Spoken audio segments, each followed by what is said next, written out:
41 and 42 BCS preliminary English literature question.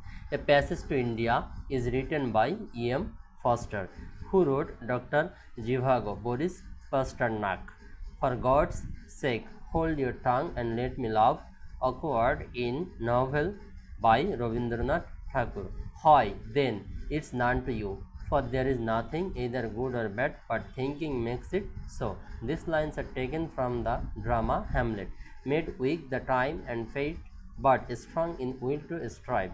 To seek, to find, and not to yield is taken from poem written by Alfred Tennyson. In Shakespeare's play Hamlet, Hamlet was the prince of Denmark. Was this the face that launched 1,000 ships and burnt the topless towers of Ilium, who speaks the famous lines Faustus? The character Alfred Dolittle is taken from the Shaw's palace title Pygmalion.